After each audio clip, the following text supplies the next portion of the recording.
Mongolia, a vast and solitary country with a history that once shook the world, is also a place where today thousands of people carry a much harder reality than the legends everyone remembers. Yes, Mongolia was the land of the largest empire in history, the place where Genghis Khan united nomadic tribes and extended his flags from Europe to the heart of Asia, an empire that seemed invincible. However, the echo of those glories contrasts with what many Mongolians live today. Extreme poverty, freezing nights that silently kill, and families left helpless in an impossible climate. They say Mongolia is the most nomadic country on the planet. Its traditions cling to constant movement, following the path of animals, and the relentless rhythm of nature. But while some still raise their yurts in the steppes, others survive on the fringes of Ulaanbaatar, the capital, where modernity didn't bring wealth but instead precariousness and neglect. There, under a gray sky filled with coal smoke, children and adults inhale glue or drink cheap alcohol to escape a reality that doesn't forgive. This country, which seems frozen in time, also holds practices and customs that surprise the rest of the world. From wandering marriages, where women choose their lovers without restrictions, to the disturbing tradition of bride kidnapping, which, although banned today, still leaves scars in some rural regions. Mongolia, beyond the magical landscapes and heroic tales, is a place where the ancient and the raw coexist in a brutal way. Today, we'll dive into the history and life of this unique country. Not just what the books say, but what's felt on the streets, in the yurts, in the forgotten neighborhoods, to uncover the real Mongolia, the one that vibrates between grandeur and misery. Nearly 1,000 years ago, Mongolia was the center of the world. Genghis Khan, whose real name was Temujin, achieved something that seemed impossible, uniting the nomadic tribes that had been in constant conflict. With discipline, brutality, and a vision that transcended generations, he built the Mongol Empire, the largest the world has ever seen. His armies rode like storms, crossing deserts, mountains, and rivers, conquering territories from Eastern Europe to the Sea of Japan. To imagine its scale, it's enough to say that the Mongol territory surpassed the combined size of Russia, India, and China. A map that seemed endless, held together by horses, bows, and the military cunning of a man still revered in Mongolia as an immortal hero. Genghis Khan didn't just conquer through violence. He also created a communication and trade network that united East and West and allowed religions and cultures to coexist under one empire. But that greatness was buried by the centuries. Today, Mongolia is no longer an empire, but a country struggling against oblivion. The glory of Temujin contrasts with the men and women who wander the mud and smoke-filled streets of Ulaanbaatar, the capital. While a colossal statue of Genghis Khan stands proudly on the outskirts of the city, thousands of families live without heating, using low-quality coal that poisons the air. The legacy of power has turned into ruins, and the nation that was once feared is now invisible to almost the entire planet. The irony is cruel. A people who once dominated half the world today survive with one of the highest poverty rates in Asia. The capital, Ulaanbaatar, holds records that seem straight out of a dystopia. It's one of the most polluted cities on the planet and, at the same time, one of the coldest. In winter, temperatures drop to -30 degrees Celsius, and the streets become stages where life and death intersect every night. There, among gray buildings and makeshift yurt neighborhoods, many children grow up without school, without opportunities, learning to drink cheap vodka before learning to read. The largest empire in history has transformed into a country that few look at, a nation where the past is a myth, and the present is a daily struggle for survival. Mongolia is not only surprising because of its history and landscapes, it also preserves traditions that are as strange as they are disturbing to the rest of the world. Some of them are alive in the most remote areas, where modernity has barely touched, while others live on in the collective memory like wounds that still hurt. One of the most striking is that of wandering marriages. In certain nomadic communities, women have the freedom to choose several lovers throughout their lives, without having to live with them or be confined to a conventional marriage. The children born from these unions are raised in the maternal family, where uncles and grandparents assume the role of parents. At first glance, this might seem like a feminist practice, but behind this tradition, there is also a reality marked by the absence of men who, for centuries, died on expeditions, in conflicts, or simply disappeared into the steppes. Women were left alone, and society found in this system a way to survive. But not all customs carry that air of resistance. Another, much darker tradition is known as bride kidnapping. It used to be common for a man to kidnap the woman he wanted as a wife and take her to his home to formalize the marriage by force. Although this practice is now banned, there are still cases in rural areas, and many women carry the trauma of being torn from their lives to become wives against their will. This contrast between the sacredness of traditions and the violence they carry exposes the fragility of a country trapped between its past and present. The surprises don't end with marriage customs. Mongolia also has one of the strangest drinks one can imagine: sheep's eye juice. It's made with tomato juice, vinegar, and, as the star ingredient, the eye of a sheep. It's said to be the most effective remedy for a hangover after a night of excess. Yes, it sounds grotesque, but it reflects the creativity of a people who, in extreme conditions, learn to use everything nature offered, even what others would find unthinkable. In festivals, life transforms. One of the most important is Nadam, where the three skills of men, wrestling, archery, and horse racing, become the center of the celebration. However, while pride is celebrated in the fields, in the cities, many young people view these events as memories of a country they no longer feel is theirs. To them, the festivals are just a tourist spectacle while they struggle to survive among alcohol, poverty, and lack of opportunities. This is Mongolia, a country where customs that surprise, scare, or fascinate coexist with a reality that hits harder than any myth. Amid the deserts and mountains, between bride kidnappings and impossible drinks, there are also children without school, women without futures, and men drowning in the cheapest vodka they can find. For centuries, the Mongols have survived like this, eating dried meat, drinking fermented mare's milk, and using the wool of their animals to keep warm during deadly winters. In spring, they seek green pastures. In summer, they climb mountains. In autumn, they shelter in the valleys. And in winter, they fight against snowstorms that freeze even their breath. That mobility, that resilience, is what has kept the Mongol people alive for millennia. But modernity hit differently here. While some still defend the nomadic tradition, others were expelled from it. Drought, loss of animals, and climate change forced thousands to leave the steppes and seek refuge in Ulaanbaatar. And that's where the story turns bitter. Many of these nomads became urban outcasts, without resources, without land, living in makeshift huts on the edges of a city that ignores them. In these peripheral areas, life is no longer measured by the freedom of the steppe but by the desperation of daily survival. Alcoholism is a common refuge. Cheap, adulterated vodka that burns more than it warms. Children learn too soon that a bag of glue can help them forget their hunger for a few hours. And families that once lived off herding in contact with the land now survive through odd jobs, picking up trash or begging under the toxic smoke that blankets the capital. It's a brutal contrast. In the same country, where you can still ride across endless plains beneath a sky like no other, you can also find tunnels where orphaned children sleep next to rats seeking warmth in boiling pipes. Mongolia is pure duality, the untamed beauty of its landscapes versus the heartbreaking harshness of urban misery. Yet, despite everything, the nomadic life still resists. Many Mongols prefer to face snowstorms rather than surrender to the chaos of the city. For them, the yurt, the horse, and the wind are still more dignified than any gray, polluted building. That stubbornness, that loyalty to tradition, is what keeps the identity of a country alive. One that, though wounded, refuses to disappear. Just look at a map, and you'll see. Its landmass exceeds that of many countries combined, yet only about 3 million people live there. Most of its territory is covered by endless steppes, plains that seem never-ending, relentless deserts, and mountains that rise like walls against the sky.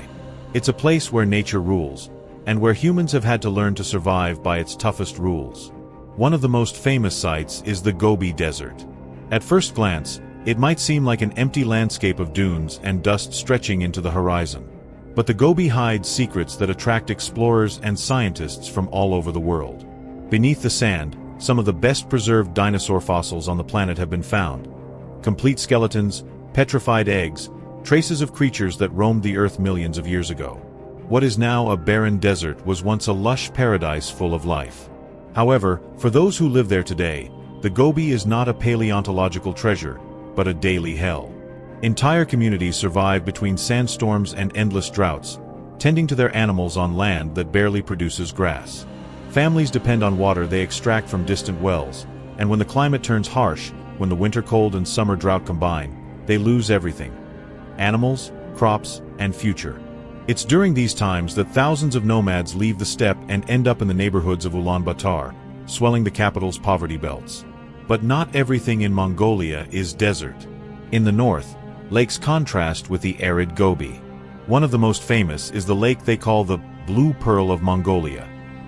Its crystal-clear waters stretch between mountains covered in forests, creating landscapes that seem like something out of a dream. Here, communities fish, sail, and live with a little more peace than in the south. The lake is also a sanctuary for migratory birds that come every year seeking refuge. The problem is that even in such a paradise, poverty does not stop. Many families living near the lake survive barely on what they fish or sell to the few tourists who dare to venture there. The contrast is brutal. The beauty of the landscape is endless, but the hands that inhabit it are marked by cold, scarcity, and lack of opportunities. While the water flows freely through the landscapes, in the cities, the poorest neighborhoods suffer from a lack of access, where many families don't even have a faucet to fill a glass. Mongolia is a country of blue skies. They say there are more than 260 sunny days a year, with landscapes so vast that they seem infinite. But behind that beauty, there's another face. Children walking miles through the snow to find water, families burying their animals after a devastating winter, young people leaving the steppe because there's nothing left to hold on to. The same country that fascinates tourists with its deserts, mountains, and lakes is also the country where nature punishes with such harshness that it drives its people to the polluted streets of the capital. In Mongolia, beauty and tragedy always travel hand in hand. Ulaanbaatar is not just Mongolia's largest city. It's also a living paradox, the largest capital in the world by surface area, but with one of the lowest population densities on the planet. To put it into perspective, the entire territory of Luxembourg could fit inside Ulaanbaatar. However, this vastness doesn't mean development or well-being. In reality, it's a broken city, divided between modernity and misery, between the pride of a capital that wants to resemble great Asian cities and the forgotten neighborhoods where people barely survive. In winter, Ulaanbaatar turns into an icy hell. The cold reaches temperatures of -30 degrees Celsius, forcing families to burn low-quality coal inside their homes and makeshift yurts. The smoke rises and doesn't dissipate. It's trapped between the mountains surrounding the city, turning the air into thick poison that covers every street. Breathing here is like smoking several packs of cigarettes a day. That's why Ulaanbaatar is considered one of the most polluted cities in the world. Children as young as 5 grow up with lungs that seem like those of the elderly. Meanwhile, in the city center, modern buildings try to present a different face. Shopping malls, glass offices, luxury hotels. But just a few kilometers toward the outskirts, another reality awaits. There, in the poverty belts, live tens of thousands of families who came from the steppes seeking opportunities, only to find neglect. Their homes are shacks made of scrap metal, recycled wood, and torn tarps. The yurts, a symbol of Mongolian tradition, appear here as makeshift shelters, surrounded by trash and mud. Running water is a luxury few can afford. Many families have to walk long distances with buckets to fetch it from community taps. There's no sewage system, and in the middle of winter, the latrines freeze. Under these conditions, despair flourishes easily. Alcoholism is ubiquitous. Men and women drink cheap, adulterated vodka that often ends up causing death. The young, without schools or prospects, turn to cheap drugs like glue to forget their hunger and cold. Even so, life in Ulaanbaatar doesn't stop. In the center, there are lights, restaurants, cafes full of young people connected to the internet. But on the margins, in districts known as her districts, the reality is different. Thousands of families live in extreme conditions, without basic services, surviving day by day. Mongolia's capital is both a postcard of modernity and a brutal reminder of what inequality truly means. The hardest part is that the contrast is visible at every turn. While a tourist can enjoy the starry sky over a snow-covered city, a child sleeps under the sewers to avoid freezing to death. While some celebrate winter sports in nearby mountains, others search for pieces of coal in the trash to heat a stove. Ulaanbaatar is that, a city where beauty and tragedy coexist in every corner, where the air sparkles with festive lights while at the same time suffocates with invisible poison. In Mongolia, traditions are not just simple folkloric curiosities. They are the way a people has learned to survive in extreme conditions. Some of them are surprising, others perplexing, and several show the harshness of a country where life has never been easy. One example is the so-called Mongolian ice cream. Unlike any other ice cream in the world, It doesn't need refrigerators or freezers. In the middle of winter, with temperatures dropping to -30 or -40 degrees Celsius, the Mongols simply leave milk or yogurt outdoors until it freezes naturally. This is how a hard, dry ice cream is created, which children chew like sweet rocks. It's a reminder of how the cold, which would be a curse for many, becomes a resource for them. Naadam is the most important festival in the country, where the three main skills considered essential for a Mongol man are celebrated: wrestling, archery, and horse racing. During those days, the capital and rural communities dress in colors, prepare banquets, and families come together. Children from a very young age participate in races, riding horses at incredible speeds, often without the minimum protection, risking their lives in the name of tradition. The festival is joy, yes, but it also shows the harshness of a country where even childhood faces extreme physical tests. Another practice that remains alive, especially in the western regions, is eagle hunting. Men, and increasingly women, train these majestic birds from when they are chicks, so that later they can help hunt foxes or wolves.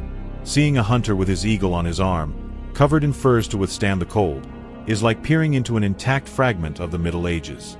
It's a powerful image, full of beauty, but also of sacrifice. Keeping and training these birds requires strict discipline in an already hostile environment. Religion also plays a fundamental role in Mongolian life. Tibetan Buddhism mixes with ancient shamanistic practices that venerate the spirits of the earth, fire, water, and sky. In the steppes, you can still see the obo, piles of stones and offerings where travelers leave blue scarves, coins, or bottles of vodka to earn the favor of the gods. It's a reminder that in a country so vast and unforgiving, faith becomes a refuge. What's curious is how all these traditions coexist with the modernity that is slowly making its way into Mongolia. In Ulaanbaatar, young people go to nightclubs, listen to K-pop, and use the latest smartphones. While in the countryside, families still drink fermented mare's milk and hunt with eagles. That contrast is perhaps the most characteristic feature of the country. The constant struggle between the old and the new, the ancient and the modern, tradition and the need to change. Mongolia fascinates because its cultural practices seem to come from another time, but it also strikes hard because many of them are born out of the harshness of a land that offers no respite.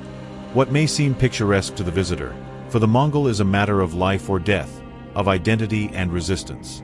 Talking about Mongolia also means talking about its women because in such a harsh country, they have always been the silent backbone of life. In the vast steppes, it's the women who keep the yurts standing, who milk the animals, prepare the fermented milk, sew clothes to withstand the winters, and raise the children while the men herd or hunt. Without them, the nomadic tradition simply could not survive. In Ulaanbaatar, women also carry the heaviest burden. They are the ones who often support families in the marginalized neighborhoods, working as street vendors, cleaners, or seamstresses, while the men fall more easily into alcoholism. Many are forced to be both mothers and fathers, taking care of their children in conditions of extreme misery, where every day is a battle for water, coal, and enough food. But this role as social pillar coexists with deep inequalities. Mongolia, despite its history marked by legendary warriors, is still a deeply patriarchal society. In rural areas, bride kidnapping is still practiced, an ancient tradition where a man can kidnap the woman he wants as his wife. And although it is increasingly denounced today, in many communities, it still happens under a veil of normality. Domestic violence, largely fueled by alcohol abuse, is another issue that affects Mongolian women in silence, in a country where reporting doesn't always guarantee justice. Even so, the women of Mongolia also represent the strength of change. Many are community leaders, teachers who travel from school to teach in isolated villages, doctors who work under impossible temperatures, activists fighting for girls' rights and against mining exploitation that destroys their lands. In Ulaanbaatar, young women dream of a different future. They go to university, learn languages, dream of escaping the cycle of poverty that trapped their mothers and grandmothers. The contrast is clear. In tradition, women are the invisible foundation of the family and culture. In modernity, they are the visible hope of a country that wants to move forward. Between the harshness of the steppe and the harshness of the capital, Mongolian women resist, fight, and reinvent themselves, reminding everyone that even though the country is marked by warriors and conquerors, without them, there would be no history to tell. Subscribe, activate the bell, and share this video. Because only by making the invisible visible can we truly understand the world we live in.